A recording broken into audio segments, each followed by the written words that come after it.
বিএনপির ভারপ্রাপ্ত চেয়ারম্যান তারেক রহমানের দেশে ফেরার উপলক্ষে সংবর্ধনা অনুষ্ঠান আয়োজনের কারণে সৃষ্ট অসুবিধার জন্য নগরবাসীর কাছে ক্ষমা প্রার্থনা করেছে দলটি। জনদুর্ভোগ সৃষ্টি হয় এমন কর্মসূচি তারেক রহমান সমর্থন করেন না বলেও জানানো হয়েছে। বুধবার ২৪ ডিসেম্বর দুপুরের রাজধানীর গুলশানে বিএনপির চেয়ারপারসনের কার্যালয়ে আয়োজিত সংবাদ সম্মেলনে কথা জানান দলের স্থায়ী কমিটির সদস্য ও তারেক রহমানের স্বদেশ প্রত্যাবর্তন অভ্যর্থনা কমিটির আহ্বায়ক সালাউদ্দিন আহমেদ। তিনি এ সময় বলেন, জনদুর্ভোগ লাগবেই। রাজধানীর একপাশে ৩০০ ফুট সড়কের সার্ভিস লেনে কৃতজ্ঞতা জ্ঞাপনে এই অনুষ্ঠানের আয়োজন করা হয়েছে। তারেক রহমান ছাড়া আর কেউ বক্তব্য দিবেন না। নেতাকর্মীদের নির্দেশ দেওয়া হয়েছে যাতায়াতে কাঞ্চন ব্রিজ ব্যবহারের জন্য। বৃহস্পতিবার ২৫ ডিসেম্বর সকাল ১১টা ৫০ ঢাকায় পৌঁছানোর কথা বিএনপির ভারপ্রাপ্ত চেয়ারম্যান তারেক রহমানের। এরপর বিএনপির স্থায়ী কমিটির সদস্যরা তাকে অভ্যর্থনা জানাবেন।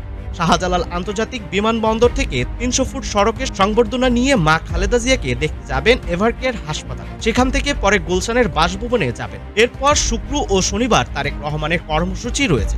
শুক্রবার জুমার নামাজের পর জিয়াউর রহমানের সমাধিতে যাবেন তারেক রহমান। সেখান থেকে জাতীয় স্মৃতিসৌধে শ্রদ্ধা জানাতে যাবেন তিনি। পরদিন শনিবার ভোটার তালিকায় নিজের নাম অন্তর্ভুক্ত করতে যাবেন নির্বাচন ভবনে এবং জুলাই আন্দোলনে আহতদের সঙ্গে দেখা করতে যাবেন পঙ্গু হাসপাতালে। সেদিন ইনকলাব মঞ্চের নেতা ওসমান হাদির কবর জিয়ারত করতেও যাবেন তারেক রহমান।